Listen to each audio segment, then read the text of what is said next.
Today, I wanted to talk about how your thyroid medication is not the end all be all and why it won't regulate your thyroid or restore thyroid health. And I want to preface this as I'm not a doctor. I don't play doctor. I don't pretend to be a doctor. This is not medical advice. This is just 20 years of experience.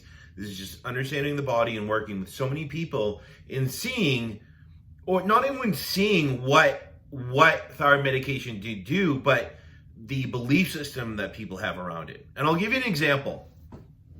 So if we live a life, we all have a story from conception till now, whether you're 20, 30, 40, 50, or 60, right? So we all have a story with many different chapters, right? Some of us have traumatic childhoods, traumatic births. Some of us have emotional issues growing up, whether it's because of how we experienced our parents, how they treated us, emotional abuse, physical abuse. We go into our teens, there's dieting, hormonal issues, maybe bullying, emotional issues, traumas, any stress is a trauma. We're under-eating, overeating, overworking, overtraining, and that perpetuates into adulthood, right? And it actually gets worse, believe it or not. Why? Because we work and we give our needs away. We work towards someone else's goals. We don't have a purpose. We have this attachment. We overwork and undereat, and everyone's exhausted, right? So we've been basically creating this story for 10, 20, 30, 40 years, 50 years, and even more, where essentially, if you think about it from the standpoint of like energy in a bank, we were born with $1 million. And what happened over time is we started to withdraw money, but how we're living, we never really deposited enough to balance out the withdrawals. So it's about checks and balances. So we might be withdrawing $100, $200 a day, but we're depositing $10, right? Initially, when you have $1 million, you don't really notice that. And this is why, in when you're young and in your teens, you're like, how come I could sleep 2 hours, wake up after partying, hungover, and go to work and have energy, right? We have that resiliency hormonally, physiologically, and our nervous system because we still have a lot of money in the bank, even though we're withdrawing a lot of money. But over time, when we continue to live this life, when we continue to be chronically stressed, when we continue to not meet our body's needs, right? Hans Selye said, when stress is basically when the demands being placed on the system exceed what the system can handle, right? So that physiological response is that stress that's happening in our body. So if we continue to live this life and we're chronically stressed because the demands being placed in the system exceed what the system can handle, now over time we get closer to zero on a bank account, we start feeling it. But we don't know how to pay this bank back and get us back into the green. Why? Because the story is how we've been living, we continually perpetuate. Why? Because stress is not about food, or just about food, or just about emotional counseling, or just about chakras, or just about glass water bottles. Overall, health is about creating new healthy habits and behaviors. And that's what differentiates us from everyone else, because we don't just focus on food and focus on the modalities and the red light therapy and the supplements. We're saying what got you here. What do we need to do within your life and your nutrition to create better habits and behaviors? When we do that, we get better results. And this is why thyroid medication is not the answer for everyone.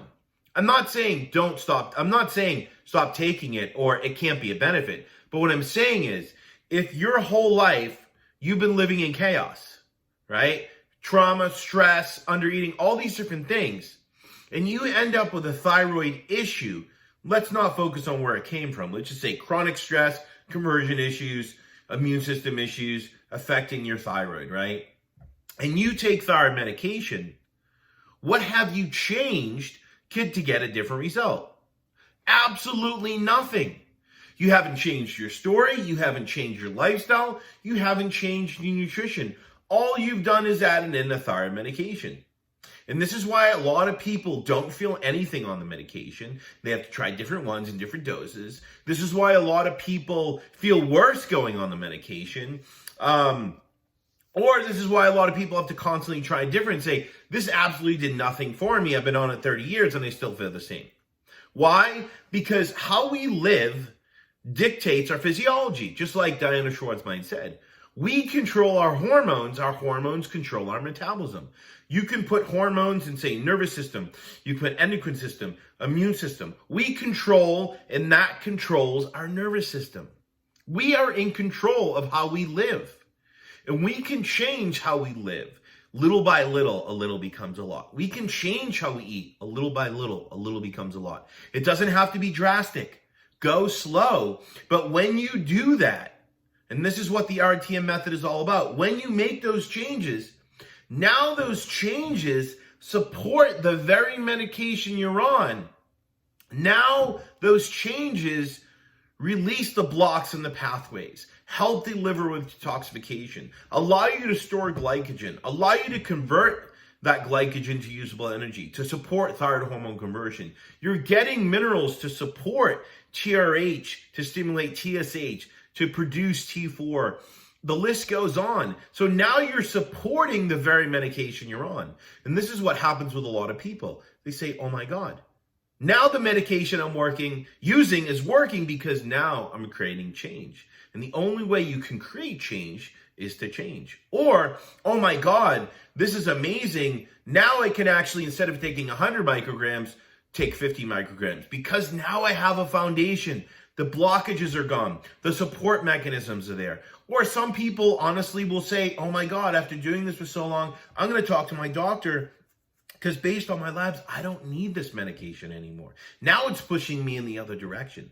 So there's many scenarios, right? And we don't really have to look at labs to understand this, right? Because if you're getting the metabolic foods and you're making these changes and you're using it strategically, you're going to get the minerals you need to support thyroid hormone production and conversion. You're going to get the energy you need stored in the liver to convert thyroid hormone conversion so you can use it at the cell level. You're going to get everything you need just by using our approach without focusing on all the minutia.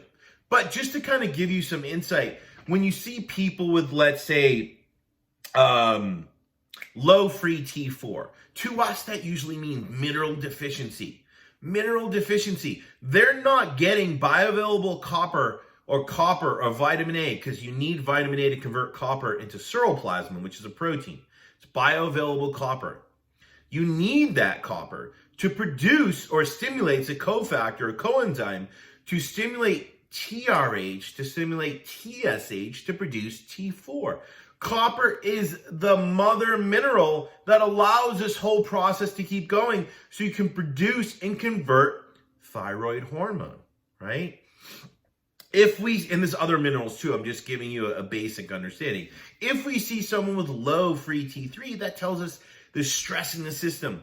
The energy is not being stored and it's not being utilized to convert T4 to T3. Because the only way you can convert T4 to T3 is with minerals like copper, magnesium, etc.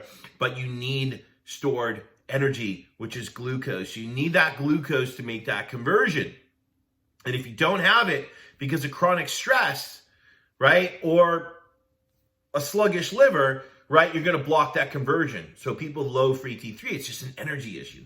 And people with Hashimoto's, that's not a thyroid issue. It's an immune system issue. That's affecting the thyroid. That is just chronic stress. It was acute, which creates a hypervigilance in the body and the immune system. But over time, chronic stress suppresses the immune system, right? And chronic stress, according to Hans Seeley, suppresses the thyroid.